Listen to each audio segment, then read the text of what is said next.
합의안의 주된 내용은 지금 의사협회가 사실 진료 거부를 하게 된 이유인 의대 정원 확대안과 공공의대 설립안에 대해서 원점에서부터 재검토한다라는 것이고요. 그러니까 사실상 정부가 그동안 하겠다고 한 계획을 전면 철회하는 그런 안이 되겠습니다. 가장 문제점은 첫 번째로는 정부가 사실은 이 미약하고 지지부진한 아니지만 공공의료 확대를 위한 어떤 개혁 방안으로 낸 부분인데, 이 부분을 개선하는 부분은 좋겠습니다만 전면 재검토를 하고 의사협회랑 의정협의체를 통해서 일단 논의된 내용을 중심으로 하겠다고 한 부분이고요. 그렇게 된다면은 의사단체들이 요구하는 내용이 아니면, 혹은 의사단체가 동의하는 내용이 아니면 정부 정책이 수행되지 않을 가능성이 있기 때문에 이 부분이 가장 우려스럽고, 두 번째는 또 요번에 이제 합의문에 다음으로 또 들어간 내용들이 앞으로 이제 보건의료 과제 중에 뭐 건정심 개혁 과제라든지 이런 부분들의 모든 의료 현안들을 사실 의정협의체를 통해서 논의하고 그게 이제 보건의료 발전 계획에 반영되게 한다라고 하는 대문구가 있습니다. 그렇게 된다면 이제 모든 보건의료 정책 부분에서 의사단체랑 먼저 논의를 하고 그 논의에서 어느 정도 동의가 된 내용들을 가지고 이제 국가의 보건의료 발전 계획에 반영한다는 거기 때문에, 보건의료 관계와 관련되어 있는 이해 당사자인 의사단체하고만 이야기한다는 것은 국민들과 시민사회의 참여를 배제한 채 어떤 보건의료 정책이 결정될 가능성을 올리는 거기 때문에 이 부분이 아주 심각한 문제라고 말씀드릴 수 있습니다.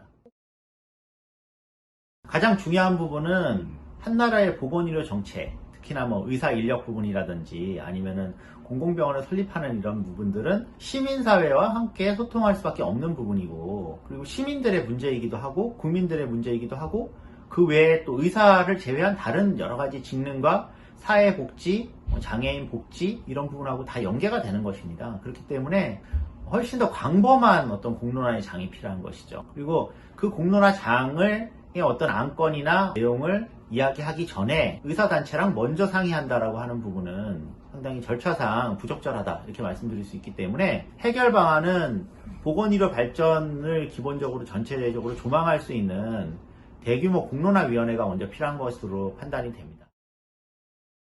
해외에서는 일단 정부 정책은 정부가 결정하는 것이기 때문에 그런 부분들은 이제 결국 선거를 통해서 어떠한 공약사항이나 이런 것들이 이행되는 과정으로 가는 거고요. 그리고 이제 건강보험 정책 같은 경우는 사회보험이기 때문에 그건 가입자랑 뭐 공급자도 물론 들어오지만 거기서 같이 논의를 하는 사회적 논의기구가 있는 것이고요. 그리고 이제 공공병원 같은 경우는 해외에서는 대부분은 지역사회위원회나 공공병원 운영위원회가 또 있고, 그 운영위원회에 이제 여러 사람들이 직능이 참여하고, 뭐 학교 교장 선생님부터 시작해서 노동조합 지도자 뭐 이런 분들이 다 참여해가지고 사실 그거를 운영하는 이런 방식으로 되어 있는데, 정부가 가져야 되는 역할이 어떤 위원회를 만들거나 어떤 공론화위원회를 설치하는 것이 아니라 실제로 여기서 제대로 된 논의가 될 수 있게 사회적 합의를 하는 과정이 더 중요한 것 같습니다. 그런 측면에서는 외국은 그런 어떤 민주적인 결정 구조들이 조금 더 한국보다는 낫다라고 말씀드릴 수 있고, 이번 기회에 정부가 그런 측면에서는 여러 이해 당사자랑 사회적 관계자 그리고 시민사회에서 참여할 수 있는 소통 구조를 먼저 만드는 것이 우선돼야 되지 않을까 생각합니다. 좋은 말씀 감사합니다. 감사합니다.